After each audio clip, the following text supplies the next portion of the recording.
Wrestling is mankind's oldest sport. We know for a fact it went back at least 4,500 years. The oldest piece of literature is the Epic of Gilgamesh. In the Bible, the Lord God sends the angel down to wrestle, not to play golf, soccer, or basketball. He sends him down to wrestle Jacob. We go back to the very origins of society. Wrestling is this magnificent sport with a warrior background between one man, one woman, one woman. Babe Lincoln wrestled.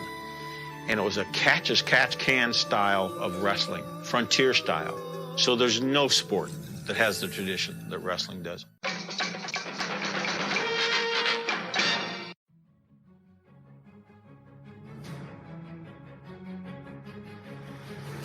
Hi, I'm Shaky, and these are my tales of times forgotten. This is Shaky Subject Matter.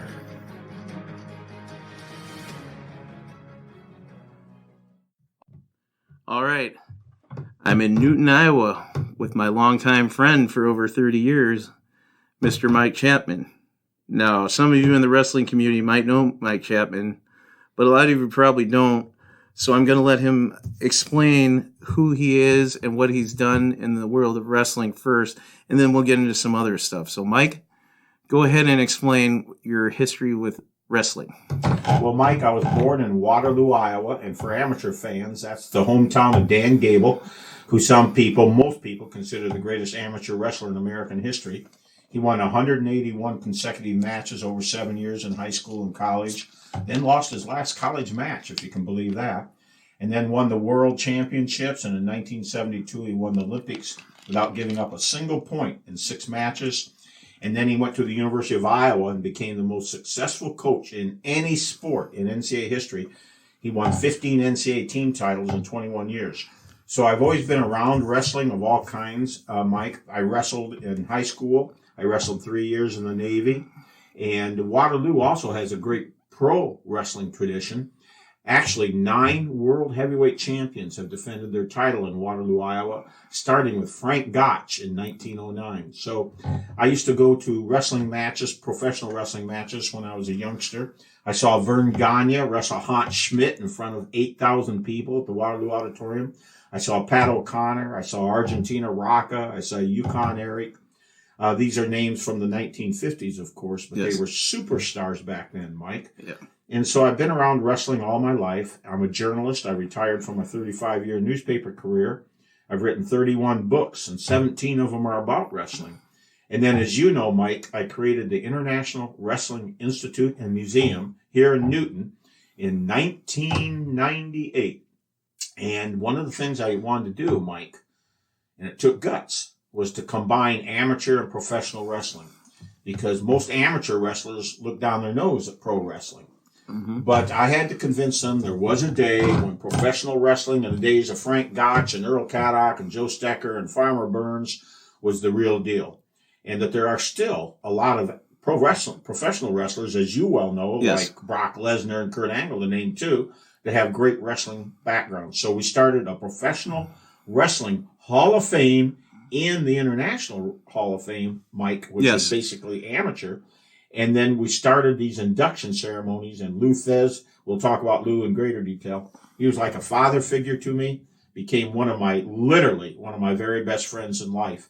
And Lou and his wife, Charlie, came from Virginia and stayed with me and my wife, Beverly, for 4 weeks while we put the final touches on the International Museum. I was at the first one, and I've known Mike, like I said, I've known Mike for over 30 years, and by a chance meeting, he had moved away from Dixon, Illinois, where the YMCA was, and I was going in to do my workout, and he was there, and he was telling me about this place, which I had talked about before on one of my other podcasts, the Wrestling Institute, and I came, and it was one of the best experiences of my life, opening doors and meeting people that I never would have met if it wasn't for you doing this. So I just wanted to say thanks for that.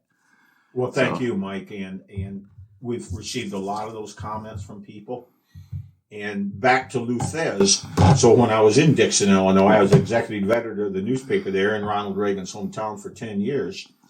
And it was during that time that I really branched off into doing some things with pro wrestling. For instance, I created a beautiful poster of the World Heavyweight Champions with Frank Gotch and Ed Strangler Lewis and Vern Gagne and Lou Thesz and Bronco Nagurski and all these people on it. And I had written Lou Thesz. I'd never met him. And this is 1996 or so. And I said, Lou, I'm going to do this poster. And would you have a picture you'd like to be represented by? And I didn't know if I'd hear back from him. And within a week, I get this really nice envelope and all padded and everything. And it says, Mike, great idea. Please use this picture. And I did. And so I created this beautiful poster. And I sent several of them to Lou as a gift. Rolled them up in a tube. Mm-hmm. And then about a year later, a fellow by the name of John Arisi was putting on the huge wrestling show, a memorabilia collector's type thing in New York City. And he called me up, and I'd never heard of him. And he said, do you have Frank Gotch's shoes? And I said, yes, and Frank Gotch's derby hat and all these other things. And he said, I'm putting on this big memorabilia show, and if you'll come, I'll get you a room for free, and the tables are like $400, but I'll get you your table for free. And I said, John, I don't think my stuff is what most people want to see. And he says, oh, you'd be surprised. And he told me who was all coming, Bruno Sammartino and Buddy Rogers and that. And I said, no, I don't think so. And he said, and Lou Thesz. I said, Thesz is coming? He said, yeah. I said, I'll be there. Is that when he got the award, when you were in the wrestling magazine? No, okay. That came later. Okay, because I gave you the wrestling magazine. Yes. Okay, all right, that's it. So I contacted Lou, and I said, I know I'd never met him. And I said, I know you're going to be at the Arisi show in New York. I'm going to be there too. I know how busy you'll be, but if you get a chance, come by and I'll show you Frank Gotch's shoes and we can chat. He writes me back and says, looking forward to meeting you. And that's all he said. So I get there. There's a real tough flight in, and I don't like to fly. And I set up my booth, and all kinds of people they had huge crowds, but hardly anybody stopping at my booth. You know, I've got stuff from the early 1900s. And I think, well, I probably shouldn't have come. This isn't going to pay off. This tall, gangly guy comes walking up, and he's looking around, and he says, in a real articulate voice, do you have Frank Gotch's shoes here? And I said, yeah. And he said, can I see him? And I showed it to him. It was Mick Foley. Oh. And we stood there and talked for about 20 minutes, and he was very friendly and said, I'm a huge Gotch fan, and I was blown away. And I think he was wrestling under the name Mankind then. Yes. So I told him that I was there to see Thesz. And he says, I actually heard Thesz say something about some guy here with Frank Gotch's shoes. That's why I came out looking for you. I said, well, tell him where I'm at. About 20 minutes later, Lou Thesz comes walking out with a whole line of people following him, Mike. He walks right up to my table and introduces himself as if I wouldn't know him. And all kinds of we're standing there talking, and I'm behind the table, and he's in front of it. And so many people are coming up and talking to him that I finally say to him, I said, Lou, would you like to come behind the table and sit down? Thesz comes behind the table and sits down. We spend like 30 minutes talking nonstop. First thing he asks me is he wants to know about Dan Gable. So we start talking, and finally the promoter comes in and says, Lou, you got to get back there. We have a large line. And Thesz stands up and he looks at me and he says, hey, do you want to meet for supper when this thing's over? I said, yeah. I met him at 8 o'clock, and we sat and talked till 1:30 in the morning. And from then on, Mike, Lou's favorite terminology when he was really like somebody, he says, we were joined at the hip. Yeah. From then on, Lou Thesz and I were joined at the hip. We did all kinds of things together. When I told him I was thinking about setting up this wrestling museum here, and we were going to have a wing for pro wrestling, he came out once first to scout it out and look at the locations with me. I took him to a University of Iowa practice session. I took him in and introduced him to Dan Gable. And then Dan introduced us both to the whole Hawkeye team, which had just won the national tournament. And we just bonded. I went to the 1995 World Amateur Championships in Atlanta. Lou and his wife Charlie went with my son Jason, who you know, and Bev. We sat together the whole time. We just became very, very dear friends. Yeah, that's just how it happens. You click with somebody and it lasts. Yep. So, okay.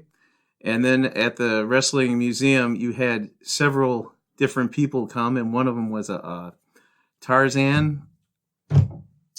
Yes, I'm also a Tarzan aficionado, or some people would say a Tarzan nut. 19 different actors have played Tarzan in 52 different movies, the first one in 1918. And, I'm a devout weightlifter, as you know, Yes. Mike. I've lifted weights for 56 years nonstop. This man, I bench pressed 300 pounds a few times in my life, and I thought it was something. And then this man comes downstairs and takes 225 and does 15, 20. What was the max? Actually, I've done 25 reps. 25 reps. Yeah. And my best single is 440, weighing 205. Yeah. Let's give this man a hand. Yeah. All right. Well, thanks. And weightlifting and wrestling have been a big part of my life. In fact, my latest of my 31 books, 3 years ago, I wrote a book called My Memoirs, and it's called A Journey, Reflections on 50 Years of Writing, Wrestling, Weightlifting, and Heroes. And in this, journalism opened so many doors for me, Mike. And I've met 4 movie Tarzans. Denny Miller came to one of our events here as a celebrity golfer, as you know, yes. And you met him. He played Tarzan, then starred on Wagon Train for 5 years, the TV series. I've met Bob Mathias, 2-time Olympic decathlon champion. I spent 2 days with Muhammad Ali. I was his escort. Yes. I was the sports editor of the Cedar Rapids, Iowa Gazette newspaper. Bob Feller was a dear friend of mine, Baseball Hall of Famer. I went through his town the other day. Twice. Oh, did you? Twice. Meter? Yes, yeah, I went. Yeah, there used to be a beautiful museum there, but Bob died a couple years ago, and finally, there's still a museum there, but it's not anything like it was. Okay. And so journalism allowed me to meet so many different people. And 4 Tarzans have been friends of mine. I've written the biographies of 2 of them, Herman Bricks and Glenn Morris. And but wrestling was my great love. I remember you were doing something. I asked you a question, and I said, "What's with he?" And I said, "What's with the Tarzan?" And he's like, "Well, they asked me to speak at the convention."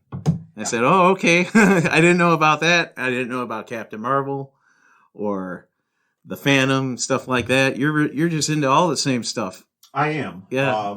I've got me rather. I'm into the same stuff myself. So I've got comic books from the 1940s of Superman, Batman, and Captain Marvel. I collected. I've got a complete run of Tarzan comics going back to 1944. I've got a complete run of Conan comics. I've got not a complete run, but a lot of Westerns.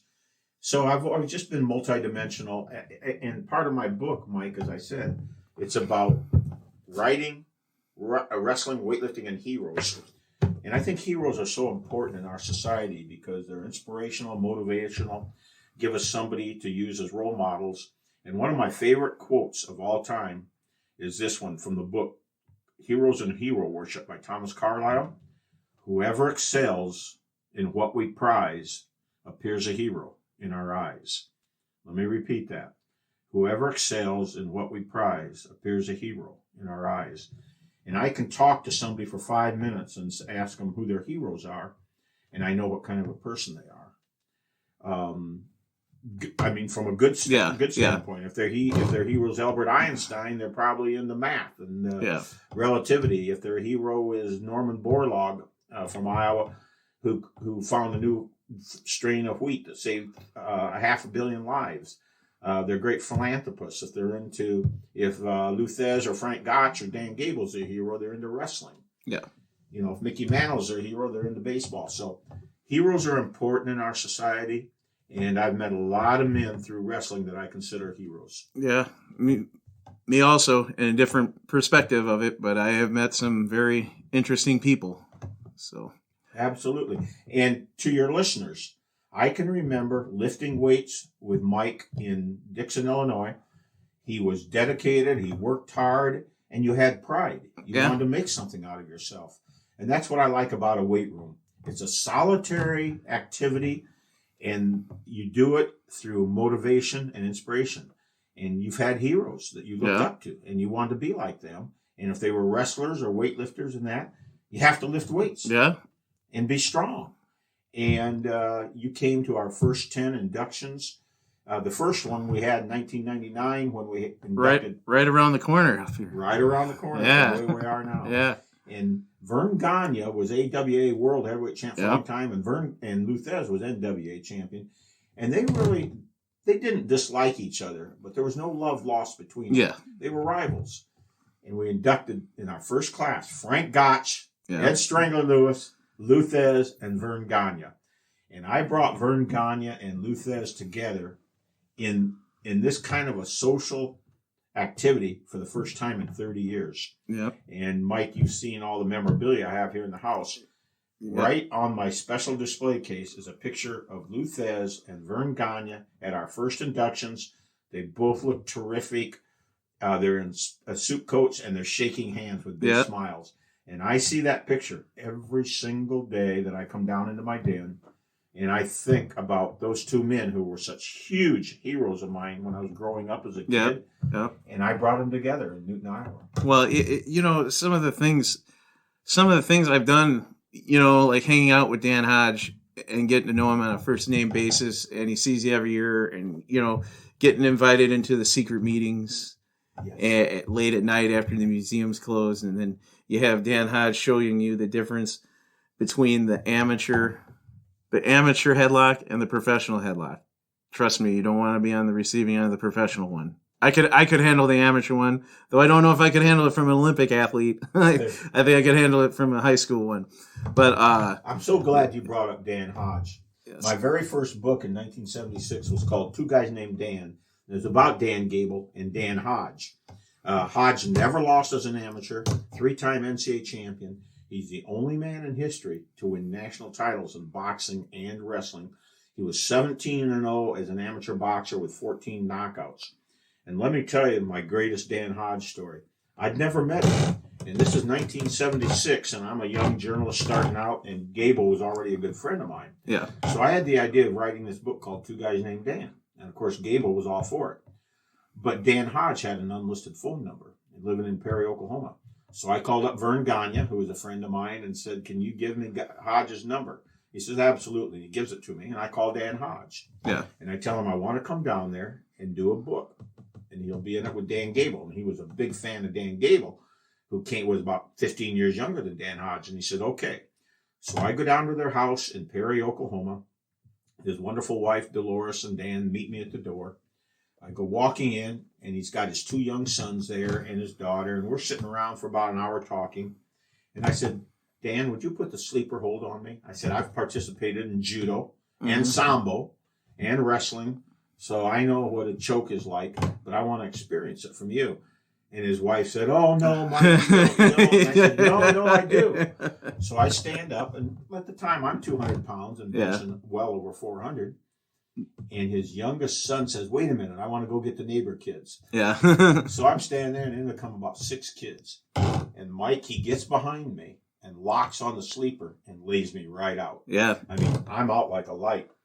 I finally stand up. He helps me stand up, and we're all laughing and talking. And I look at the youngest son, and I says, was I doing anything down on the floor? And he said, you were just laying there with your right leg kicking. So that's how I met Dan Hodge, and we've been very, very close friends ever since. I did write his full biography called Oklahoma Shooter, the Dan Hodge story. Yes. And that sold out so quickly, and I see it now on eBay for $170. And Dan and I, he's been right here in this house where you are. Him and Dolores have stayed with us many times. And he's in his late 80s now and slowing down. Yeah. But knowing Dan Hodge is one of the great honors and privileges of my life. Yeah, and through you, I met Mad Dog Maurice Vachon, who was also an Olympic wrestler. Made the Canadian Olympic team when he was 18 years old. And his coach was George Hackenschmidt, he said. Well, that's what he told me. Huh. Well, Hackenschmidt was living in London all that time. So maybe it was during the Olympic Games. Yeah, he might. It might have been during the Olympic Games. I get a little confused. Yeah. Okay. Yeah. Because he was living in London, and that's where the Olympics were. Yeah. Yeah. Very cool. So, and Hackenschmidt probably did come watch the Canadians work out, and he probably did spend some time with him. So you just told me something about Maurice Vachon I didn't know. Yeah. You showed me I'm a big picture. fan of Hackenschmidt. Yeah. Well, your stories could go on, but it's just great to have somebody that I can write a letter to and ask a question about something and get the answer back right away without having to worry about, you understand what I'm saying? You're very knowledgeable on all the stuff and all the people. And I just wanted to say, people, go to Mike Chapman. What's the website? It's www.mike-chapman.com. and they'll see pictures of me with Muhammad Ali, Ronald Reagan, Lou Ferrigno, the Incredible Hulk. They'll see me standing on the tomb of Achilles on the other side of the world. I wrote a novel about Achilles. I might know more about Achilles than anybody alive today. And, of course, I've written 2 books about Frank Gotch. And, they can go on my website, www.mike-chapman.com. They can find all my books on there. Okay. Well, I think we're going to sign off today because I'm going to visit with my friend some more because I don't get to see him very often. And I'm sorry, listeners, but I'd rather listen to my friend talk to me than do an interview with him for you. All right. Bye. Great. Good job, Mike. Thanks.